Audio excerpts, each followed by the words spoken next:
I think they're misrepresented.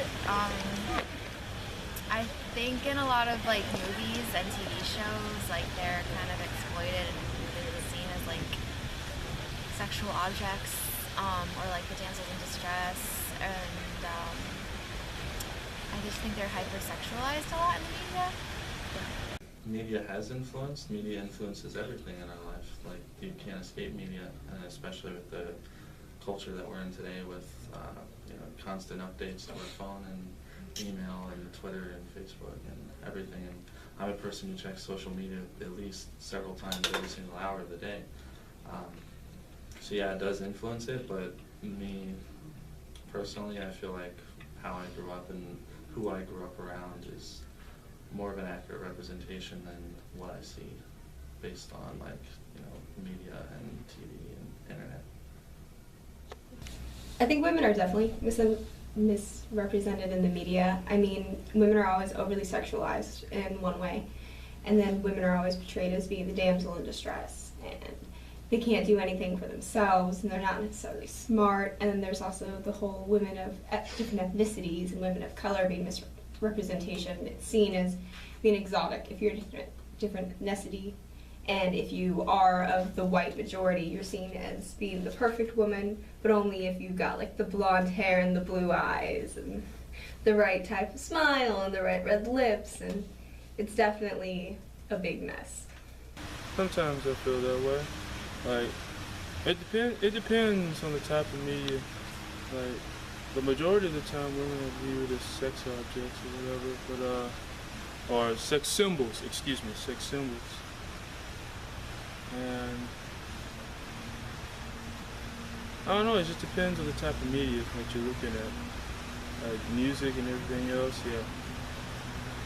They're viewed as like sex symbols. I think the media has something to do with this, considering the good chunk of the people who sit in these offices are being ran by men.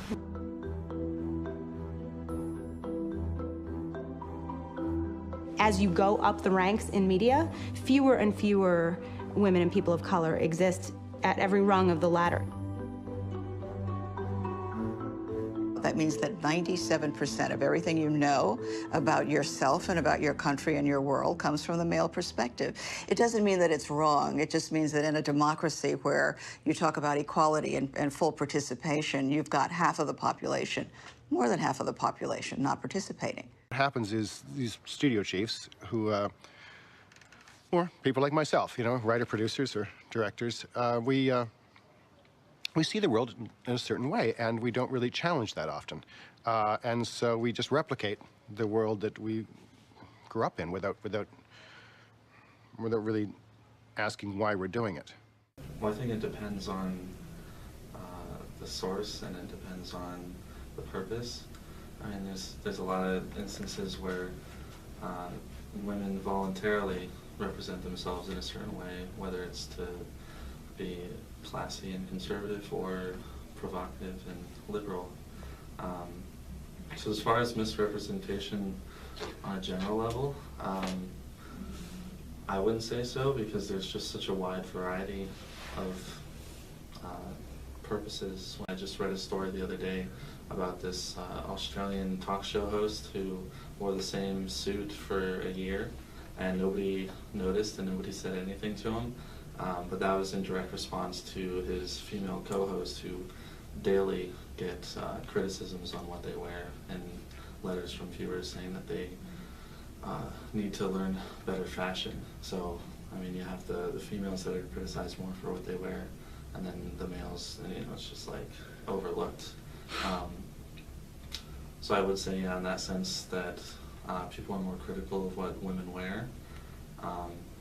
But as far as misrepresentation, I think it's more on the female to put that on themselves and portray how they want to be portrayed. But there's a wide variety of people and a wide variety of interpretations. So it depends on the viewer. What one person sees as provocative, another person can see as not provocative and completely acceptable.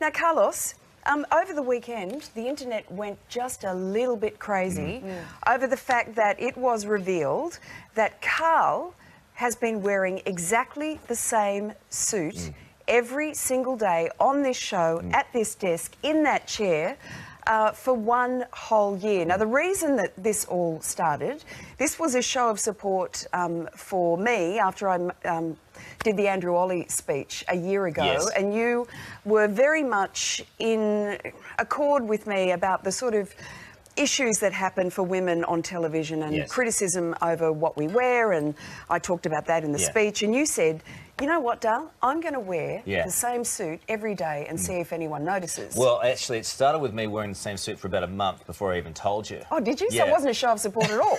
No. What I was doing was, I was saying, after a month, I said, right, Lisa, you know that I've worn this suit for a month. Let's just see how we go. And you went, yeah, cool, that would be fun. Yeah. And so that's what's happened, with the exception of a couple of days for dry cleaning and the like. Yeah. But the issue is, like, I don't know, some people have called it sexism and reverse sexism and whatnot, or whatever it is.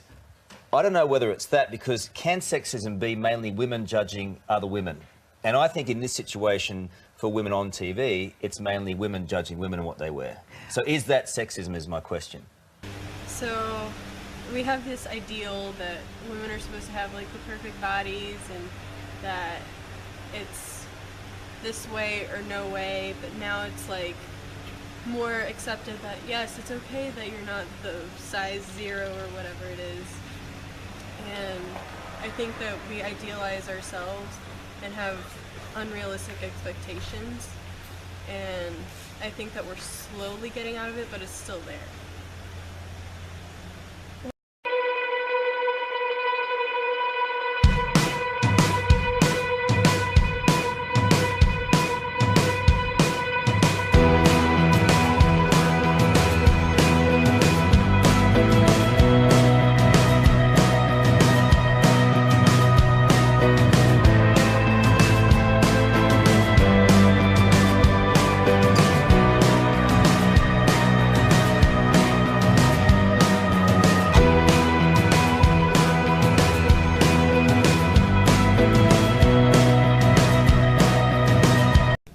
Yeah, I feel like a lot of times in media, women are represented as like very stereotypically. Like tropes I see a lot are like damsels in distress, and that they need like men to take care of them, and they can't do anything themselves without like a strong man in their lives. Particularly with like women of color, I feel that the media represents them very negatively, which also leads to like issues with racism. Like black women in particular are always portrayed as like, I don't know, like aggressive and mean, and I guess like ghetto and ratchet. The examples I think of are like shows like Bad Girls Club. I feel like it's a really bad representation, because that is not reality, it's for entertainment. And obviously not all like black women act like that in real life, which is why media representation is an important thing.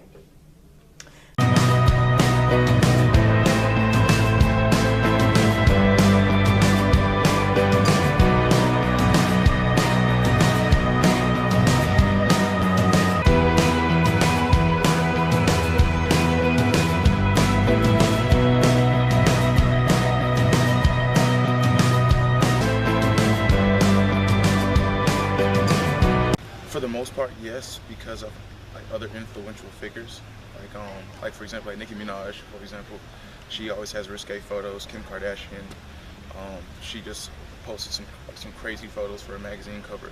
So I think there's a few women that ruin it for all. Yes, definitely. I think it's something that is showcased throughout cinema, definitely within the traditional feminine construction of the woman as being less to man, as in always needing a man to save them or something of that sort within many films, from True Lies to many of the superhero films that are out. It's something that is traditionally seen. You see it all the time, where the woman is always bound to the man. The man is always needed to save and protect the woman. So yeah, I think it's totally a misrepresentation in the media.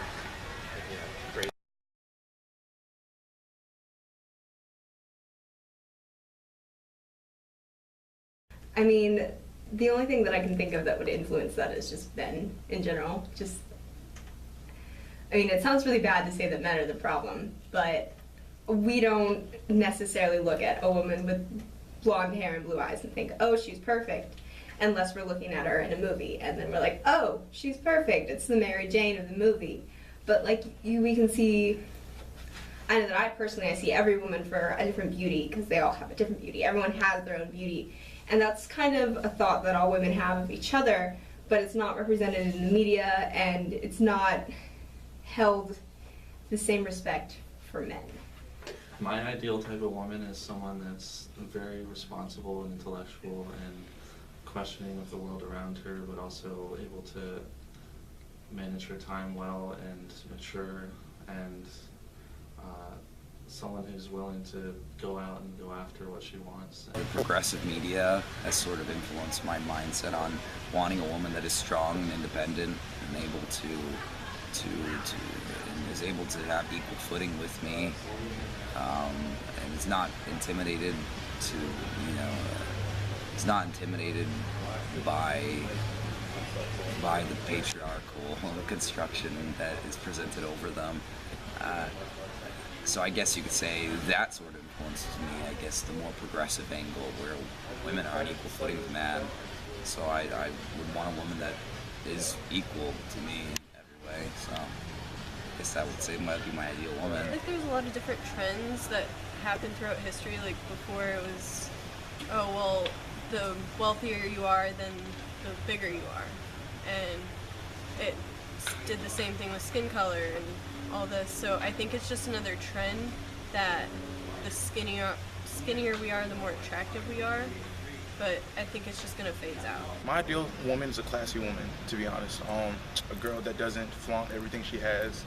But like, unfortunately, that's not how it is on media. I feel like on the media, they make it seem as if everybody wants, the Kim Kardashians or the Nicki Minaj's or the Iggy Azaleas, but like that's not me. So you don't think that media influenced your type of woman at all? Me personally, I feel like I'm strong-minded.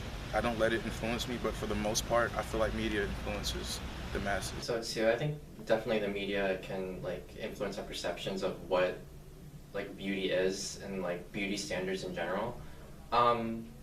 Personally, for me, I've never seen an Asian person in any type of beauty ad. Most of the times it's always a white person. And I mean, when you think about it, in America, the majority of people are white, but it's a mixture of lots of people. There are black people, there are Hispanic, Asian, but you never really see that a lot of times. And it kind of gives off the idea that people of color aren't important enough, or they just aren't beautiful enough to be featured in these ads. And it's not just a thing in America, specifically in Asia. I know that more and more ads are featuring white people in the beauty ads and fashion ads instead of Asian people, which obviously doesn't make sense for the demographic. So it's kind of sending off this message, what are you really trying to say? To be beautiful, do you have to be white or what? So yes, I think media does affect people's perceptions of beauty.